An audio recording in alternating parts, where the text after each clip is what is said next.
Hi friends, welcome to కొత్తగా చందమామ కథలు. ఇవాళ మనం పూలమాల అనే కథ చెప్పుకుందాం. అనగనగనగనగా ఒక రాజు ఉండేవాడు. ఆ రాజుకు అపురూపమైన భద్రావతి అనే అందాల కూతురు ఉండేది. యుక్త వయసు రాగానే ఆమెకు పెళ్లి చేస్తామని స్వయంవరం చాటించారు.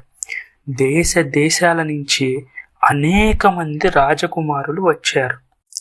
తను 3 ప్రశ్నలు వేస్తానని, ఆ ప్రశ్నలకు నచ్చిన జవాబులు ఎవరు చెప్పగలరో వారినే పెళ్లాడుతానని భద్రావతి అధికారికంగా ప్రకటించింది. భద్రావతి ఏం ప్రశ్నలు వేస్తుంది, అవి ఎంత కష్టంగా ఉంటాయో అని అందరూ చెవులు రిక్కించుకొని మరీ వింటూ ఉన్నారు. అందరూ విందు ఏర్పాటైన హాలులోకి వెళ్ళి కూర్చున్నారు.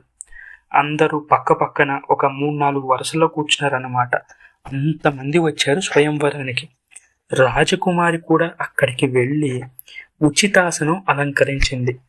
2 చేతులతోనూ ఒక పూలమాల పట్టుకొని కూర్చున్నది. ఆ వచ్చిన రాజకుమారులందరినీ ఒకరి తర్వాత ఒకరిని వరుసగా పిలిచి మొదటి ప్రశ్న వేసింది. ఈ విందు ఆరగించడానికి మీకు ఉన్న అర్హత ఏమిటి అని. అక్కడికి వచ్చిన రాజకుమారులందరూ ఎవరి గొప్పలు వారు చెప్పుకున్నారు. తాము యోధులమని, వీరులమని, తమది పెద్ద రాజ్యమని, ఇలా రకరకాల విషయాలు చెప్పారు. తమ తమ హోదాలు వెల్లడించారు. కానీ చివరికి చంద్రగుప్తుడు అనే ఒక మిగిలిపోయిన రాజకుమారుడు మాత్రం, రాజకుమారి, నేను ఎంతో ఆకలితో ఉన్నాను, ఇదే నాకు గల అర్హత అన్నాడు. అప్పుడు భద్రావతి ముఖంలో తృప్తి కనిపించింది. ఆ తర్వాత పెళ్ళి అయిన తర్వాత మీరు నన్ను ఎలా చూసుకుంటారు అని అడిగింది.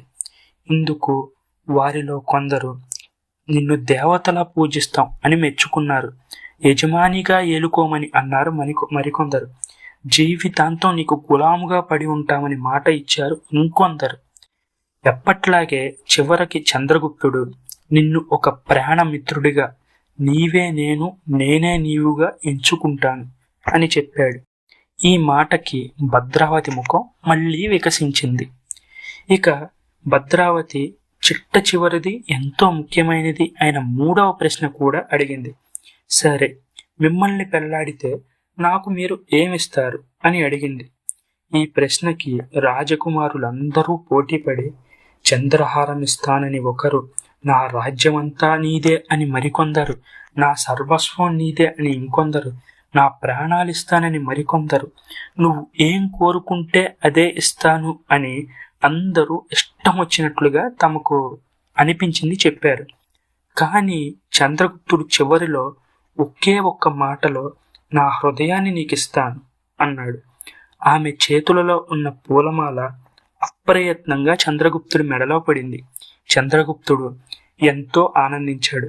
వీరిద్దరికీ అతి వైభవంగా వివాహం జరిగింది. వారు జీవితాంతం ఎంతో సంతోషంగా జీవించారు. ఈ కథ మీకు నచ్చినట్లయితే దీన్ని లైక్ చేయండి, మీ ఫ్రెండ్స్ అందరికీ షేర్ చేయండి. అలాగే మన ఛానల్ని సబ్స్క్రైబ్ చేసుకోవడం మాత్రం అస్సలు మర్చిపోకండి. Thank you friends.